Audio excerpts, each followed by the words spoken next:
Surat police commissioner Ajaykumar Tomar દ્વારા શહેરના અલગ અલગ પોલીસ મથકોમાં નોંધાયેલા હત્યા, લૂંટ, મારામારી જેવા ગંભીર ગુનાઓમાં નાસ્તા ફરતા આરોપીઓને પકડી પાડવા પીસીબી પોલીસને સૂચના આપી છે।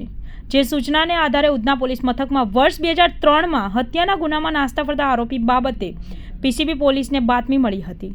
જે બાતમીના આધારે પોલીસે આરોપી મોહમ્મદ ઉમર ઉર્ફ અમર અબ્દુલ રસીદ અંસારી ઝારખંડના વાસીપુર ખાતેથી ધરપકડ કરી છે। ઝારખંડના અતિ સંવેદનશીલ વાસીપુર વિસ્તારમાં કે જ્યાં સ્થાનિક પોલીસ પણ રેડમાં જઈ શકતી નથી તેવા વિસ્તારમાં પીસીબીના માણસોએ ટેમ્પો ચલાવી 7 દિવસ રોકાઈ આરોપીની ધરપકડ કરી છે।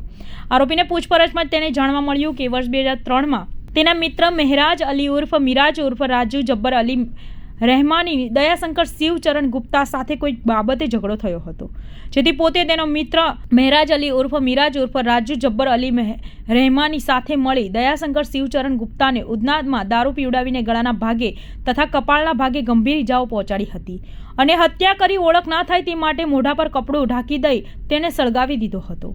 બાદમાં બંને આરોપીઓ પોતાના વતન ભાગી ગયા હતા, જેમાંથી મહેરાજ અલી ઉર્ફ મિરાજનું નિધન થઈ ગયું છે। હાલ પોલીસે આરોપી મોહમ્મદ ઉર્ફ અમર અબ્દુલ રસીદ અંસારીની ધરપકડ કરી કાયદેસરની કાર્યવાહી હાથ ધરી છે। ઉલ્લેખનીય છે કે પીસીબી પોલીસે વર્ષ 2023માં 10 વર્ષથી વધુ સમયની ગંભીર ગુનામાં નાસ્તા ફરતા 22 જેટલા આરોપીઓને પકડી પાડ્યા છે, જેમાંથી હત્યાના 16 આરોપીઓ ઝડપાયા છે।